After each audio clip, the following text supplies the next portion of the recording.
কবরে শাস্তি হয় দুইটি কারণে, আমরা অনেকেই জানি না। এটা কিন্তু বড় অপরাধের কারণে নয়। নবীজি সাল্লাল্লাহু আলাইহি ওয়াসাল্লাম একবার দুইটি কবরের পাশ দিয়ে হেঁটে যাচ্ছিলেন, তখন দেখলেন দুই কবরে আযাব হচ্ছে। তিনি বলছেন যে বড় কোনো অপরাধের কারণে নয়, এক নাম্বার হচ্ছে পেশাবের ছিটা থেকে সে বাঁচত না। অর্থাৎ পেশাবের ছিটা যখন আপনার গায়ে লাগবে তখন কিন্তু আপনার শরীর নাপাক হয়ে যাবে। আমরা অনেকেই সেই নাপাক শরীর নিয়ে নামাজ পড়ি, এই নামাজ কিন্তু আমাদের হবে না। এজন্য নামাজের যে শর্তগুলো আছে, এক নাম্বারই হচ্ছে বাহিরের যে শর্তগুলো, শরীর পাক, কাপড় পাক।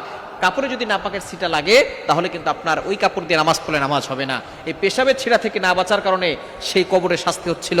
আর দ্বিতীয় নাম্বার হচ্ছে চগলখড়ি করার কারণে তার কবরে শাস্তি হচ্ছিল। সুতরাং পেশাবের ছিটা থেকে বাঁচবেন, নাপাক ছিটা থেকে বাঁচবেন, এবং আপনি অবশ্যই চগলখড়ি করবেন না। নবীজি সাল্লাল্লাহু আলাইহি সাল্লাম জানিয়ে দিয়েছেন, লা ইয়াদখুলুল জান্নাতা কাত্তাত, লা ইয়াদখুলুল জান্নাতা নাম্মাম। যারা চগলখড়ি করবে, একজনের কথা অন্যজনের কাছে গিয়ে লাগাবে, অবশ্যই তাদেরকে জাহান্নামে যেতে হবে, তারা জান্নাতে যেতে পারবে না।